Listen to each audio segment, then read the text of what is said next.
great nights for board members especially, and for you guys too, because we get to recognize you and we get to see you and all the great work that's going on at East Elementary. And so we're very out tonight. So we begin our meeting with the Pledge of Allegiance. So if you'd like to join us, please. I pledge allegiance to the flag of the United States of America and to the republic for which it stands, one nation, under God, indivisible, with liberty and justice for all.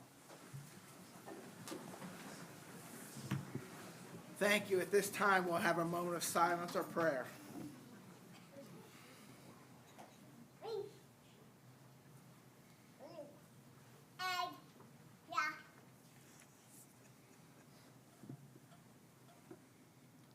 Thank you. Dr. Hall, do we have any adjustments to the agenda? There are no adjustments tonight. Okay, great. Okay, our core purpose and core goal and core values. The core purpose is success for all students. Our core goal is at least 90% of students pass language arts, English, and mathematics on state assessments. Our core values, character, we will continue to be an institution guided by ethical strength. Students, we will continue to put students first in our priorities and our decision making. Service, we will be known as an organization known for its servant spirit. Stewardship, we will continue to embody the qualities of stewardship. This time it's time for comments from patrons, but no one has signed up, so we'll move on to recognitions. Mr. Candiano and Mr. Sims, if you would like to come over, we'll start with your awards. And just a reminder that after they receive their award, we'd like to have the person come over and walk so we can congratulate them each. Okay, thank you very much. Again, when we call you up here to receive your award, after we give you your award, if you could make your way around the tables and shake hands. So this is a great night, and we've got a packed crowd, so we're happy for that. I want to especially thank. I appreciate you being here. It means a lot to families and so forth. So our first award that we're going to give is our Business Partner Award. Mr. Decker, if you would come up here. Mrs. Zepik wrote the following. We are pleased to announce Mr. Decker as a recipient of our Community Partner Award. As a Purdue Extension 4-H regional educator, Mr. Decker has been instrumental in leading our 3rd, 4th, and 5th grade students through the Discovery Challenge program during their library classes.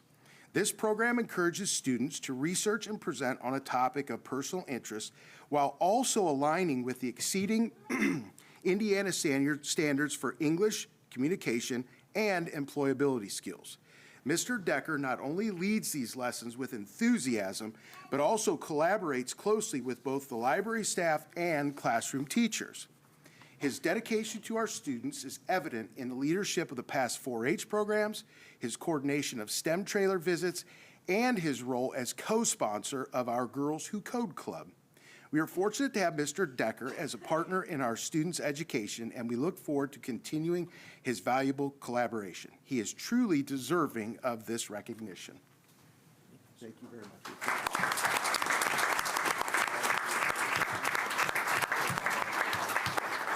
As a side note, you can see Mr. Decker has a fantastic smile, and out on the sidewalk when he visits us, it always brightens my day to see Mr. Decker. I know things are going to be good with Mr. Decker. Thanks for your help. Thank you, sir, for getting back to our schools. Thank you very much. Congratulations.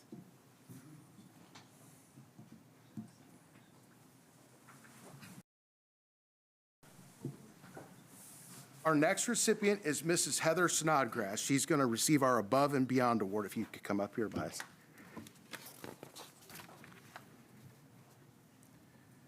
Mrs. Snodgrass has been the literacy coach at East Elementary for the past 2 years. Before joining us at East, Mrs. Snodgrass was a teacher at Maple Ridge Elementary School. As the literacy coach, Mrs. Snodgrass is responsible for modeling best practices for teachers in grades kindergarten through the 3rd grade, as well as helping teachers implement best practices in their classrooms. Mrs. Snodgrass' impact on East students was immediate. Her sincere, best for students attitude helped teachers gain immediate trust in what she was trying to accomplish. Mrs. Snodgrass has received rave reviews from our teachers and her Indiana literacy cadre supervisors. we asked our teachers, Mr. Sims and I asked our teachers what Mrs. Snodgrass brings to their classroom. We received the following: amazing, supportive, encouraging, collaborative, helpful, enthusiastic, positive, and a contagious attitude. Mr. Sims and I greatly appreciate all that you have done and are currently doing at East Elementary. We appreciate your willingness to take the time to understand what we're trying to accomplish at East and then jumping in to help our staff and students achieve their goals. Congratulations. Thank you.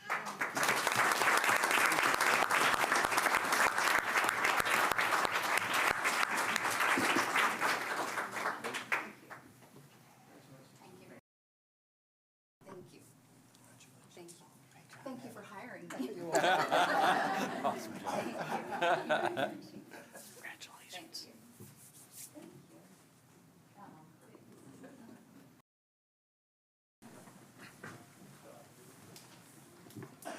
Now we'll move to our sixth character. So if the students, again, when I call your name, if you could come up here and stand, and after we read and Mr. Sims gives you your certificate, if you could make your way around the table and shake hands. I apologize, I'm a little stuffy, so I'm.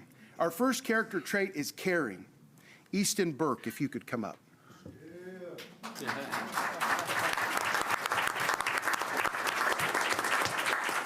I like that belt. Yeah, sure. Easton Burke, Mrs. Elgin's third grade class. Easton Burke has stood out to me since the beginning of the school year because of the heart and character he has. Easton is the most kind, helpful, and pure-hearted student I've ever had the pleasure of having in my classroom. Wow. No matter the circumstance, Easton is always willing to support a student both academically and emotionally.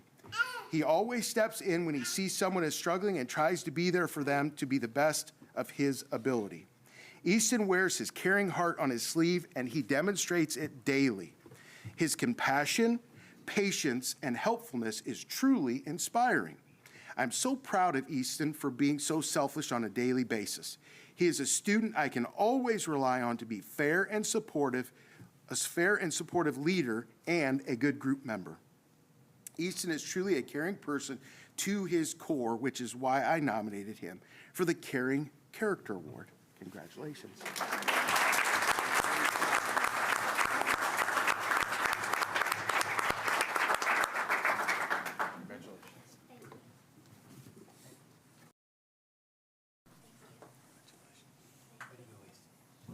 Great job. Congratulations.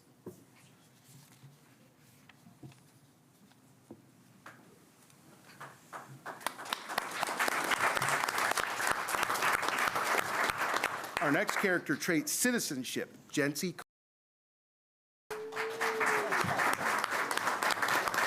Congratulations, Jency. Jency Coleman, Mrs. Humerkhouse's fourth grade. Jency is a wonderful leader when it comes to showing citizenship. Jency is always showing determination in all she does. She is kind to others, is always willing to help, and is constantly showing and following our classroom and school expectations. I like to hear that.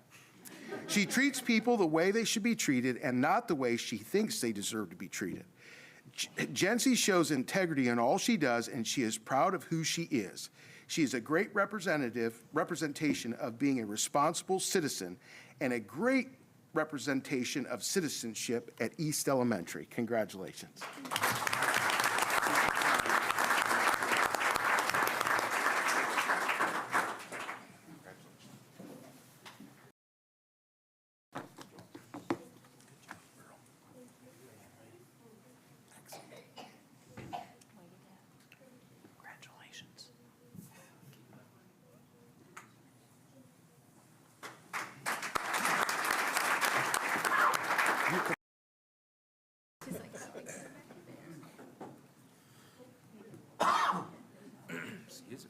Okay.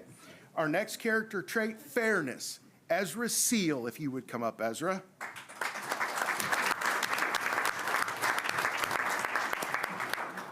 Good.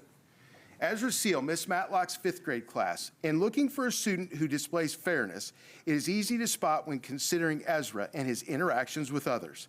He is patient in waiting his turn and is quick to step back and let others go first. He doesn't complain if he feels overlooked or missed in any way.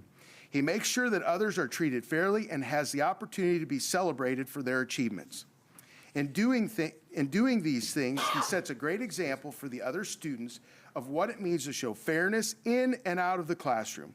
What a privilege it is to get to know and work with him. Wow. Congratulations.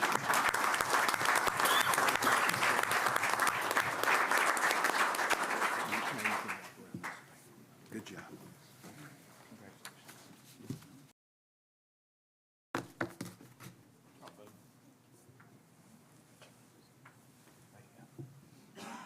Congratulations, young man. Congratulations.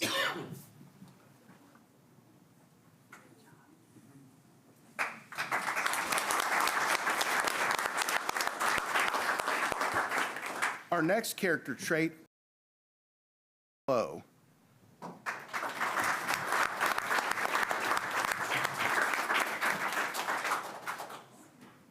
Look very nice today.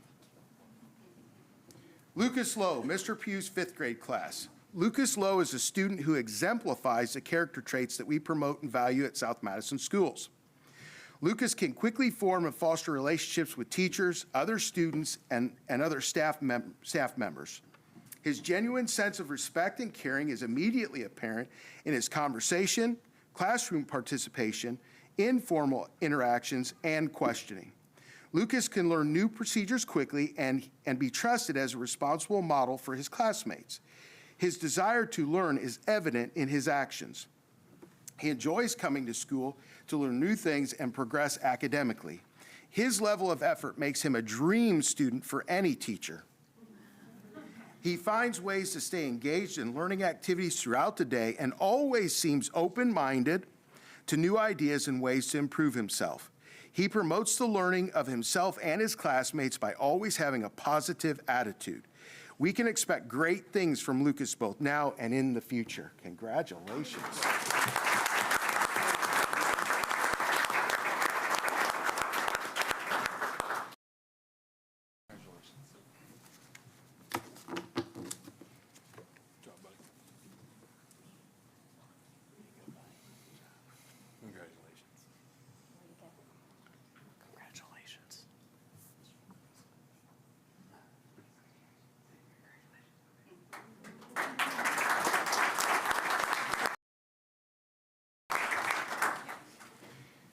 Character trait responsibility, Ava Hart.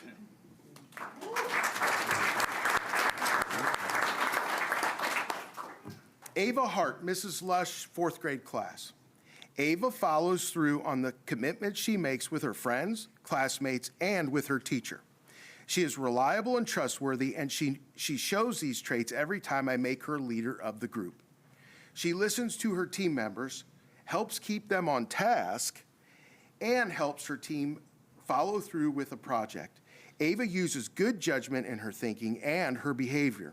She works hard and completes classwork thoroughly. She always puts her best effort in everything that she does at school.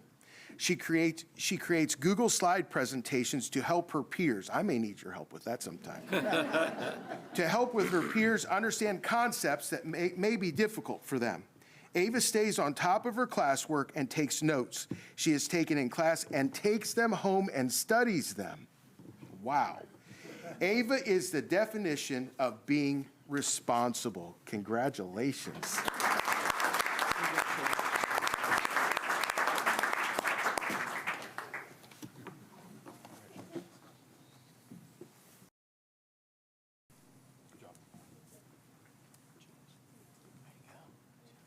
Excellent. Congratulations.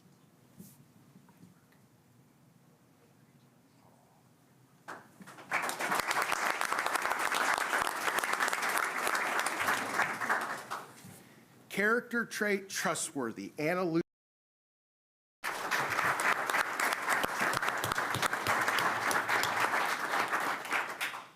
You're not nervous, huh? No. Anna Lukens, Miss Matlock's fifth grade class. When looking for a student in class that's extremely trustworthy, Anna stands out immediately as that excellent example. Not only does she go above and beyond in following the expectations set before her to a T, she willingly takes on any other task placed before her without a complaint. If she is in the wrong or has broken the trust with anyone, which is an extremely rare occasion if that were to happen, she is quick to admit fault and accept correction. Friends and adult alike know that Anna will work hard to maintain a trustworthy relationship. What a fine young lady she is, and such a joy to those that have the opportunity to know and work with her. I have to tell you, this is not on the script, so be careful here. I have to tell you, that was very, very nice what Miss Matlock. Every Friday, this young lady gets me out during Foursquare and takes great joy in it. You would think she would let me stay in at least for one square, but she and another gal take great joy in that. Congratulations.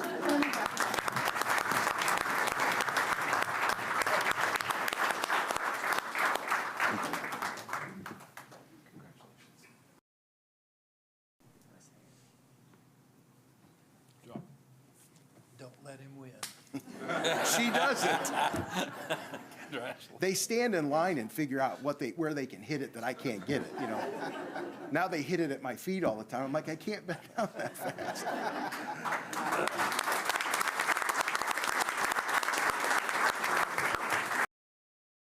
Thank you, everyone. School board members, I hope you get to see just a sampling of the great students that we have at school and just individuals in general. We've got a great turnout tonight, so we're thankful to be able to work at East Elementary, and we appreciate the time. Before we start, we did want to thank Dr. Hall and the board members that worked so hard to get us a full-time SRO at East Elementary. It's just fantastic having him there, and we really appreciate it. He's making great interactions with our students and so on and so forth. I told Mr. Lord earlier that when I was walking him around the building, showing him, giving him the tour of East Elementary, he said, well, I went to school here in third grade in 1981. And I thought, well, that's pretty cool. And he says, the only teacher that I remember in my I don't know if this is good or bad, but the only teacher that I remember in elementary school was my third grade East Elementary teacher, John Lord. He says, that's a fact. I don't remember anybody else. And I moved back to Anderson. I didn't remember any teachers. So again, I don't know if that's good or bad, but we'll get started here. So we're excited to share some things with you. We're gonna transition. Mrs. Zeppik is gonna get up and talk here in a second, but we always like to share with you some of the new things that we're doing at East Elementary. And our new thing this last year was to save some money and put up our new sign that we can now control from the office. I don't think anyone's happier than Mr. Brenner. He doesn't have to go outside on a cold day and lift that up and put those letters up there. So now we can control that. We wanted to give you some examples of some of the things that we're trying to do. Just, again, another device to communicate with our people in the community. So you can see an example of a STEM night that we had there. And our PTO, if anybody's interested in the PTO, we're always looking for help there. So that was our big thing that we did this year. So we accomplished that, and we're very pleased with that. One of the other things that we've recently done, we have a couple of local gentlemen that come in to our STEM classes and bring their ham radios. I believe last week was a national event amongst school-age children. And basically, you get on the ham radio. They explain how ham radios work, which is really fascinating. They explain that to them, and then they try to, I think they call it make contact with people. So I believe this year they reached Montana. They talked to someone in Montana. Several people in South America they were able to get, and Mike Cook did that this year. He does a fantastic job of explaining to the kids how the ham radio signals work and so on and so forth. Our hope, and we keep applying for this, our hope is that we can get selected to talk to one of the space stations that goes by someday. I guess it's a pretty interesting thing because you have to move the radio as the space station's moving. So that's one of the fun things that we just completed at East Elementary. Mrs. Zeppik's going to talk to us about some whiteboards that we purchased. Mrs. Zeppik is our e-coach. She's also our math coach, and she just does a fantastic job. So she's going to talk about this first. All right, thank you. Yeah, this year we have piloted the use of interactive whiteboards in 2 sixth grade classrooms to increase student engagement and support continued growth in math.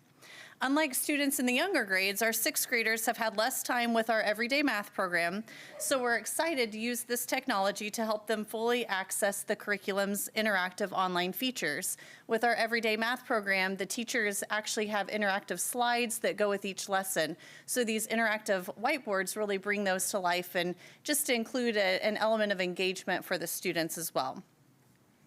The whiteboards provide a hands-on, visually engaging way to explore math concepts, enhancing the learning experience. And we also want to say just a thank you to our tech department. James Teeney and Ryan Watts put a lot of effort into helping Mr. Candiano decide on the model and making sure that it was installed in the classroom, so we appreciate their efforts with this as well. So we included just a couple of videos so that you can get a glimpse of these interactive whiteboards in action. So the first one is from Mrs. Rummel's sixth grade math class. 14 hops of 100.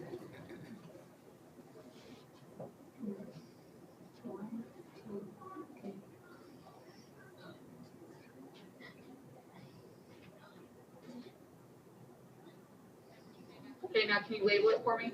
Where is he at? Oh.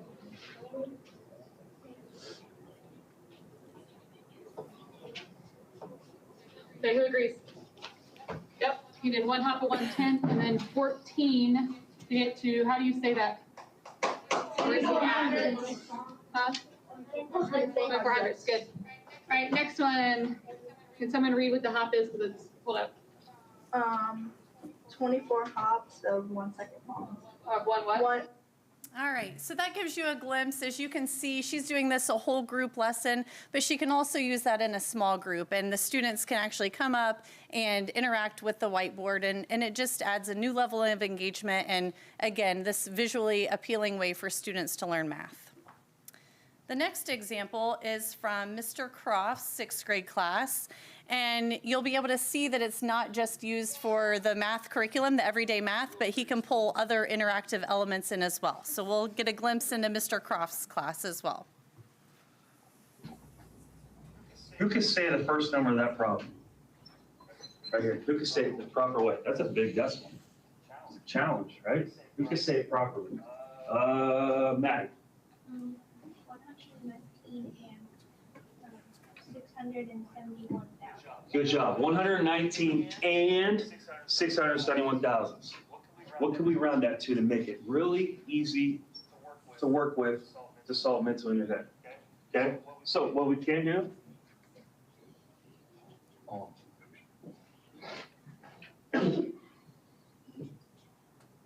right, who's gonna come up here and do it?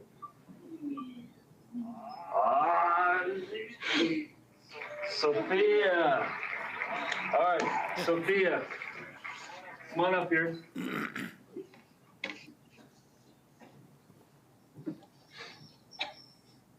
Use your finger or the pencil. What do you round that to? 119, 600. Put that down in your estimate. What do you think? Nikki. All right, so as you can see, these have been great enhancements to their classrooms, and the students and teachers alike have enjoyed them. So we're fortunate to have been able to put a couple of those in classrooms. Thank you, Mrs. Zepick. Before we move on, I can assure you that we did not trade any students for candy. Always preview the video before you. We knew that was in there, but it looks a little different on that big screen. Kind of hoping you wouldn't see that, but we did not trade. Oh. Who can say the first number of that problem? Right here. Who can say it the proper way? That's a. There we go. Okay. Before we get too much into the meat of this, and we're really proud to share this information with you, we want to let you know that our teachers have done a fantastic job grabbing hold of professional development. As a teacher, sometimes that can be tough. You know, just everything that you have responsibility in the classroom and then just in your personal life, it is an extra step, and our teachers have done a fantastic job. I'm really proud of them. Of course, we've got great coaches. We've talked about Mrs. Snodgrass and what was I saying? Mrs. Zepick. Maybe it's, what time is it? Yeah. But we're really proud of them. And I wanted to share with you just a little bit that, and I'm going to read off of this just because it'll explain. I want you to understand that a lot of the reason that we're seeing growth is because of what our teachers are doing. So over the last year at East Elementary, we've had 16 educators that have completed LETTERS training. LETTERS is a program that's grounded in the science of reading. Mrs. Snodgrass has been huge with that. 17 teachers have completed the science of reading modules through the Indiana Learning Lab in collaboration with IDOE.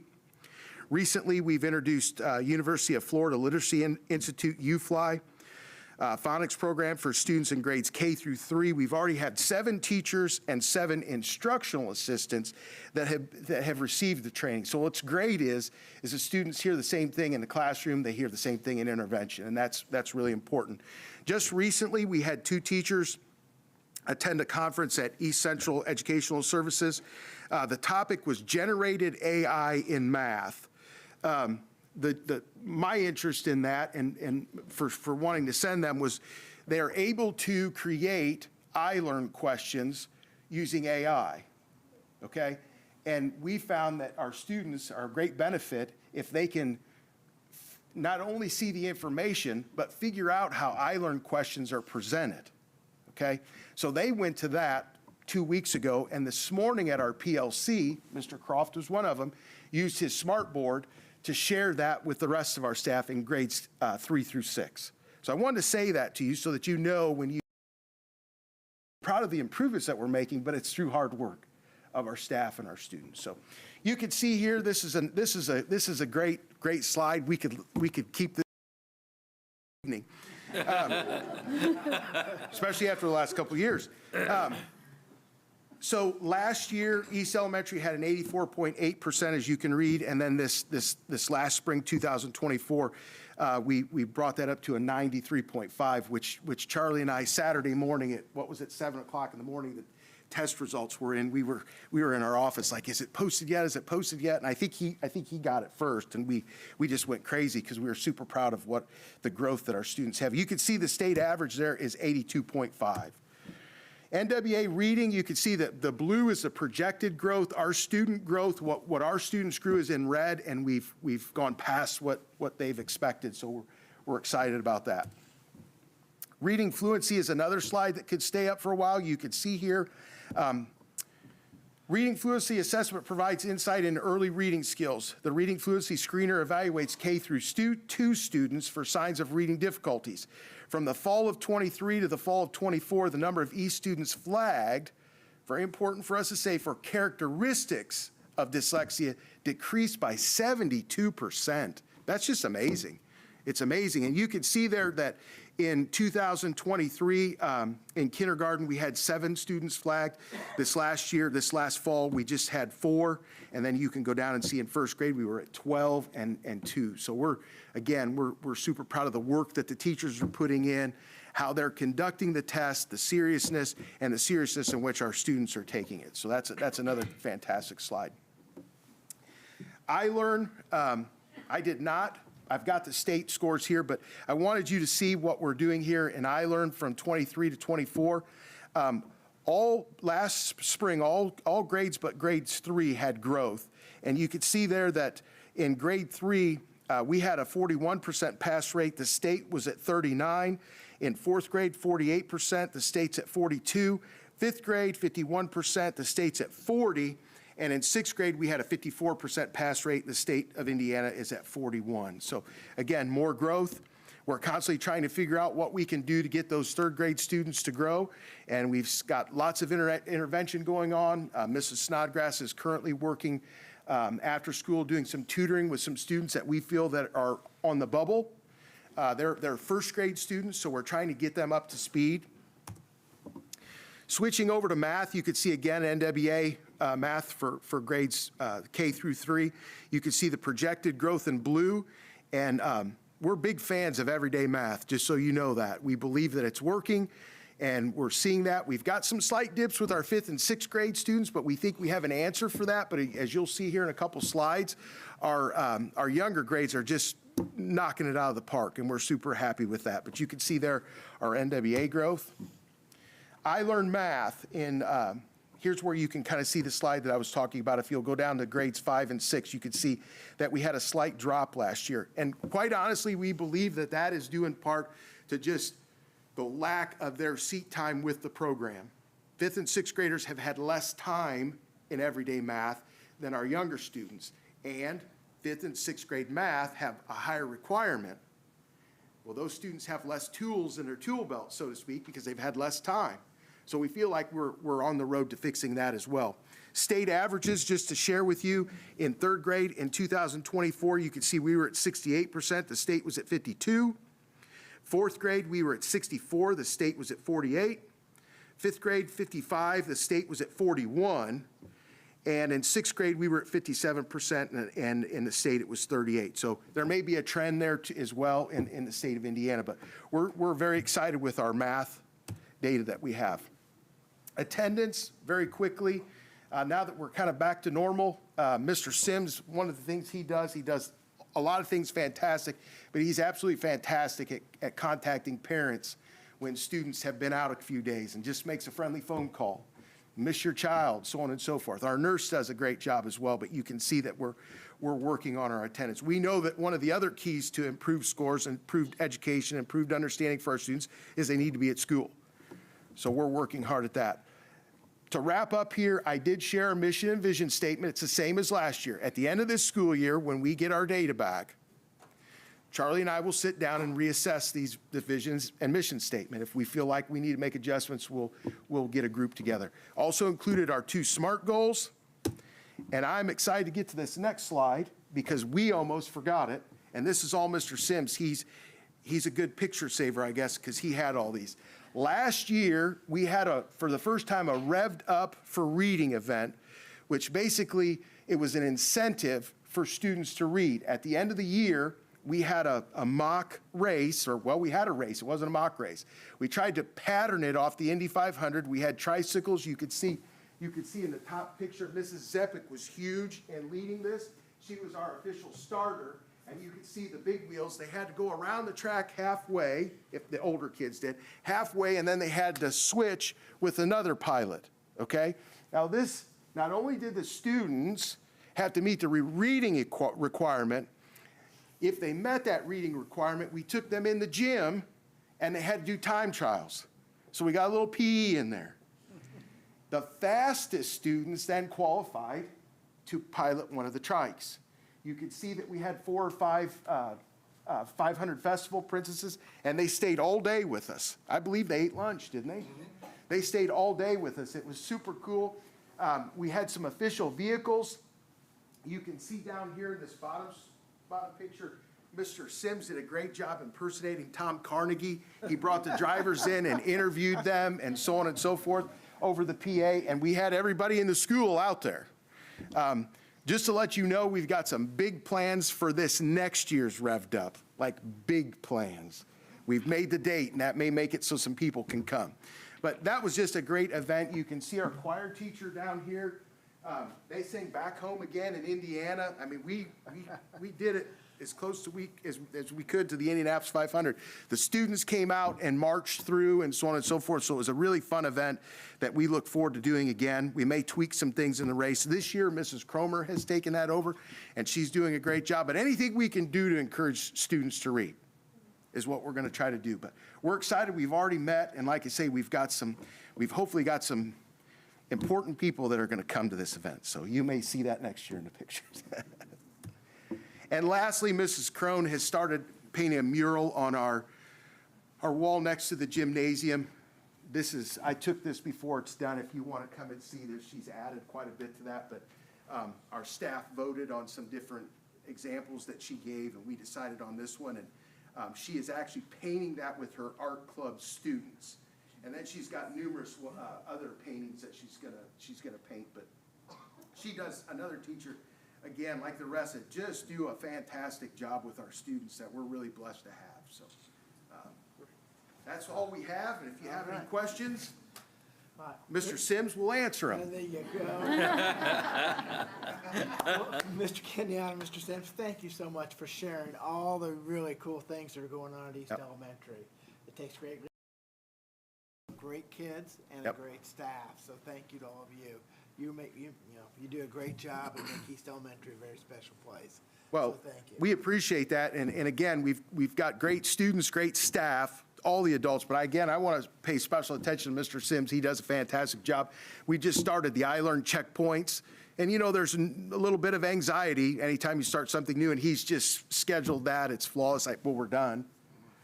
We've just got a few students that were absent that have to test, so he does a fantastic job. I really appreciate him. We appreciate your support. Thank you. Board members, do you have any questions or anything? Great job. Thanks. Great, thank you.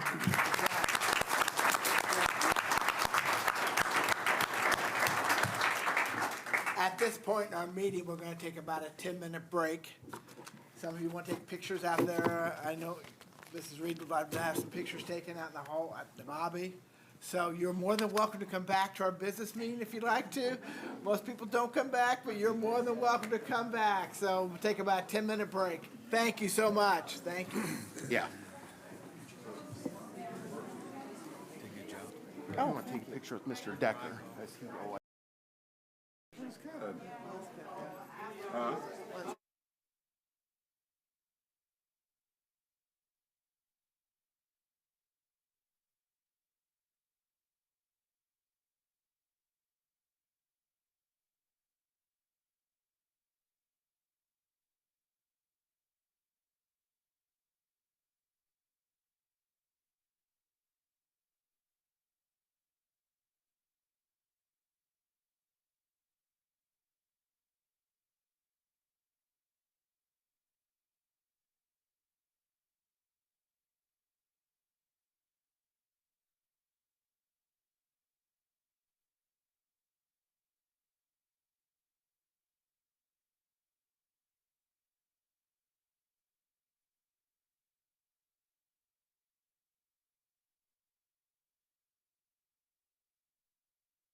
We will pick up our meeting when we dropped off. We're now ready for, after our report, we're ready for 3.2, curricular material expenditure report. Dr. Miller?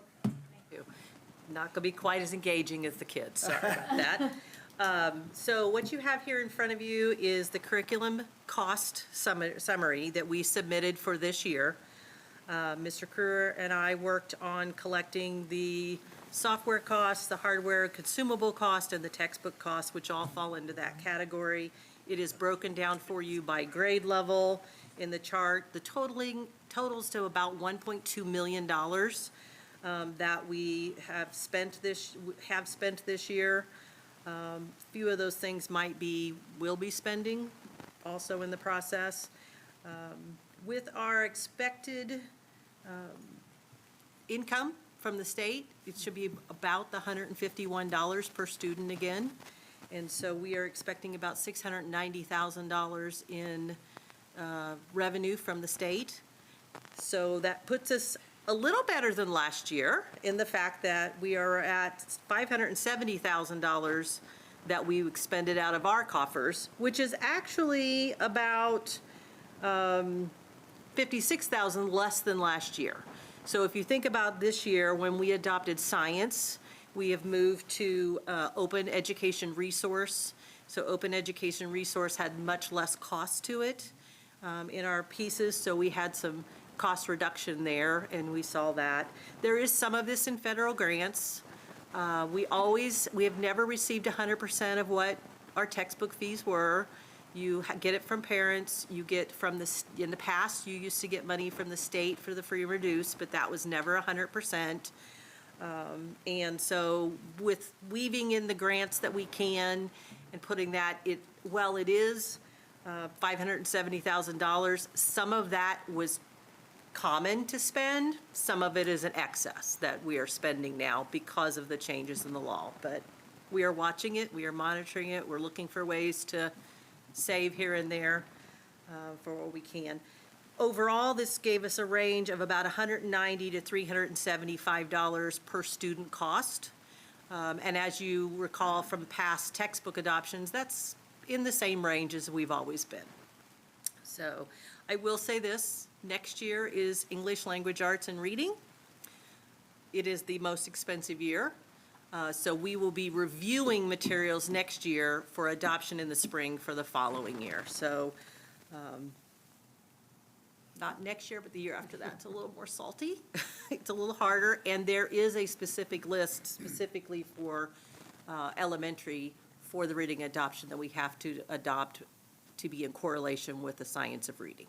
So actually, Mrs. Snodgrass and I went yesterday to a meeting to start learning about one of the options. So we're going to start exploring this year, dive deep next year, and K-12 will look at that language arts adoption.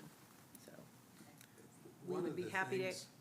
One of the things last night at our school board association meeting up in Kokomo, they were talking about legislative things, and one of the things was to try to get this up. It's a long session next year. Yeah. Who knows? But I think they have heard probably from almost every school Right. situation that everybody's in trouble with that. We've been able to work it, but some school corporations have really struggled. It's snug. So. It's snug, but we actually had to report the information a little bit different this year, and we had to not only report where we were, but you can see the notes on the side as to why one grade level might have gone up or down. So we had to give some information on that too, so, yeah. Yeah, so they are monitoring. This is the second year we've reported. Second year we've reported a loss. But for our breathing ability to breathe through that money, we understand that there's never been 100% back, so. So any other questions for Dr. Miller? Okay. Thank you, Dr. Miller, appreciate that. Okay, let's go to item 4.1, the approval of minutes. We've had a Nope. chance. No. 3.3. Oh, I'm sorry, flex report. She's up again. You're up again. Yep. Okay, so we are applying for the EdFlex waiver number 2, which is flexibility for our paraprofessionals to be considered highly qualified.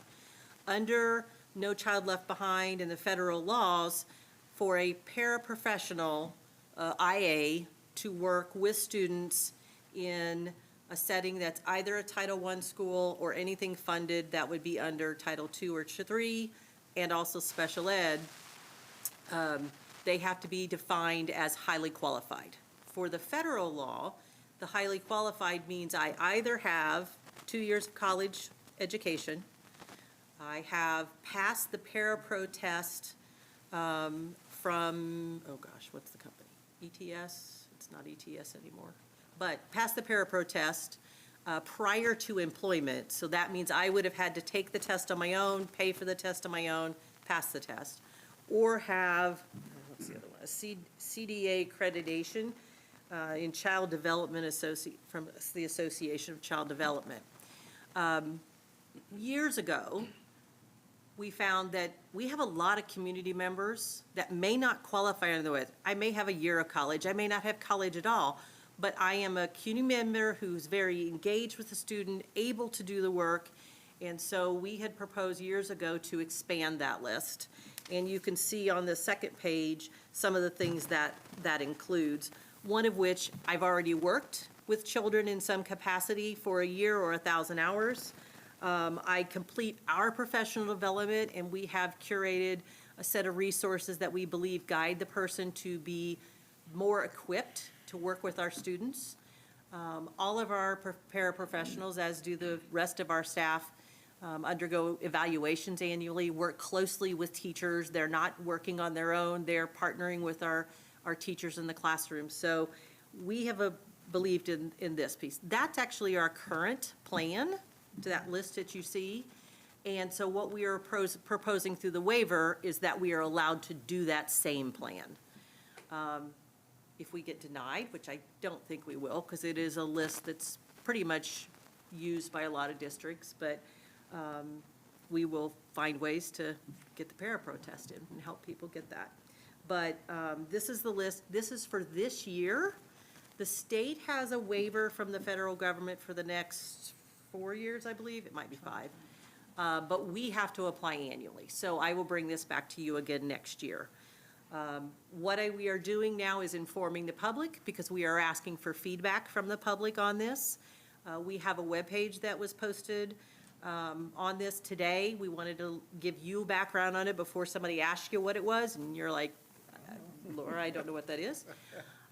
So it's got posted today. We've got about a week of time for them to give feedback. In that, we have all of the documents posted. I've made the proposal posted as a draft, and they can see what the questions are and what our response is for everything. And then there's a form they can submit for if they have feedback they want to give us on our plan. That actually will go out to our staff and parents tonight? 8:30. 8:30. At 8:30 tonight. So they have time to look that over if they're so inclined. So. Any questions for Dr. Miller? We still struggle, though, to find IAs. We do. I mean, Very much so. all of our positions, just like every industry out there, is struggling for people. And so, but we might actually, I'd have to look. We might have all of our IA positions filled at this moment. How many IA positions do we have? Over 100 total. It kind of fluctuates as the year goes, kind of depends on some needs of individual students and groups of students and data, so it fluctuates year to year, but 100 to 120 is where we typically range. Yeah. We are blessed for that. Yeah. Many teachers that come from outside are very pleased and very surprised by the number we have. So we are blessed that we have done that for our children and provide those opportunities, because we have a lot of opportunity then for small group instruction, direct to support a child, and so we are blessed in that. Anything else? All right, thank you, Dr. Miller. Thank Okay, you. we'll go to 4.1 now. Approval of minutes. You've had a chance to look over those. Any thoughts, anything you want to share about those? Any corrections? Okay, we'll entertain a Move we motion. approve. Okay, I'll second. okay, Penny? Jamie Brown, Yes. Buck Evans, Yes. Kevin Ginder, Yes. Mike Hannah, Yes. Martin Thompson, Yes. John Boyd. Yes. Okay, 4.2, the approval of accounts payable vouchers. We have those in our packet, so any questions about those? Okay, we'll entertain a So motion. moved. Second. All right, Penny? Angie Brown? Yes. Bud Evans? Yes. Kevin Kendrick? Yes. Mike Hanna? Yes. Mark Thompson? Yes. John Wood? Yes. 5, the consent items 5.1 through 5.4, we generally take those together. Any objection to taking those together? Nope. All right, great. So you've seen those, we'll take a motion, we'll entertain a motion. I'll make a motion to approve 5.1 to 5.4. Second. Penny? Angie Brown? Yes. Buck Evans? Yes. Kevin Kendrick? Yes. Mike Hanna? Yes. Mark Thompson? Yes. John Wood? Yes. 6.1, Mr. McCarty, purchase of a bus. Thank you, Vice President Lord. Tonight, the administration is requesting permission to purchase one bus. This bus will replace Bus 37 that was declared surplus at the October 3rd meeting. Transportation Department was brought an opportunity by Curlin Bus Sales. Apparently, there was a school corporation somewhere that had 3 buses that canceled an order. So if you look at the last page, they've given us a $17,000 discount over what it would typically be from the state bid. So it's not spec'd 100% like we would do it, but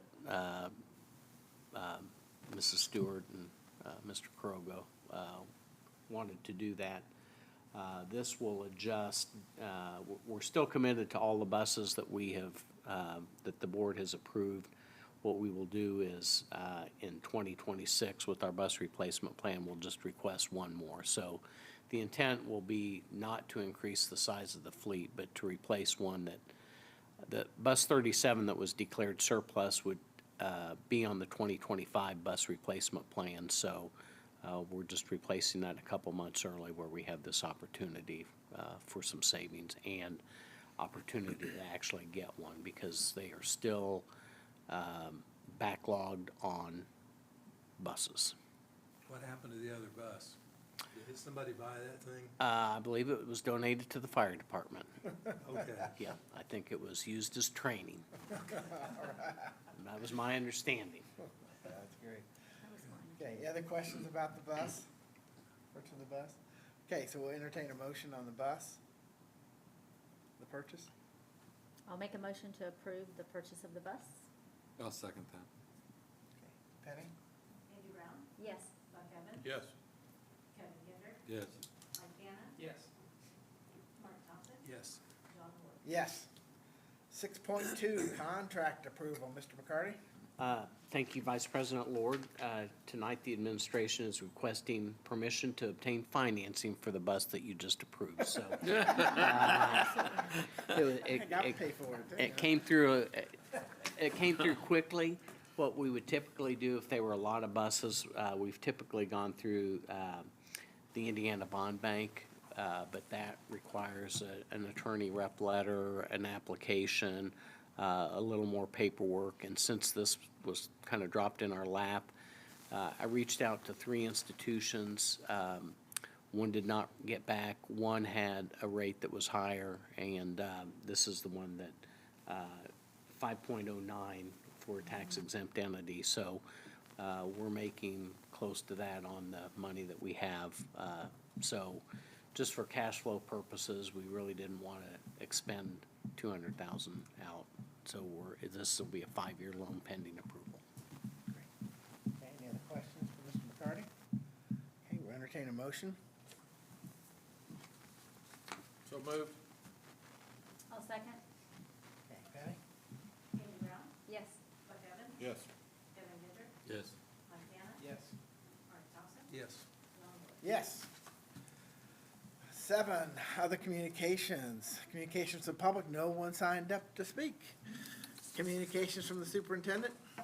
President, Vice President Ward, I just want to congratulate several different groups. We've had several successful groups since the last time we met. So our band is competing at the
7.3, communications from the board. We'll start down with Angie.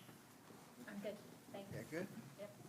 Kevin? We attended the conference in Kokomo last night, quite informative. That's all I have. Okay. I'm good. Mike? Okay. Buck? No thanks. Mark? Thank you. I have a motion to bring to the board tonight. However, I want to explain it first. Back in January or February, the State Board of Education allowed school corporations to raise their pay for meetings to $125 for school board meetings and to $75 for committee meetings. That's not a huge raise for us, but I would like to see us go to that. And so I have a motion, and it is, I move that the South Madison Community School Corporation Board compensation be adjusted as follows. Board meetings, $125 per meeting, committee meetings, $75 per meeting, and this to be effective January the 1st, 2025. Now, they allowed you to go back to January 1st to 24. I don't think that's right to do that, so I put it in my motion to start it effective January 1st. So that's what I move. Is there a second? I'll second it. Okay. Penny? Angie Brown? Yes. Buck Evans? Yes. Kevin Kendrick? Yes. Mike Hannah? Yes. Mark Thompson? Yes. John Moore? No. Okay, so at this time, Would you pass that? 8.1 is the adjournment of the regular meeting. We'll take is there a motion for adjournment? So moved. Second that. So, Penny, you want to take the roll? Angie Brown? Yes. Buck Evans? Yes. Kevin Kendrick? Yes. Mike Hannah? Yes. Mark Thompson? Yes. John Moore?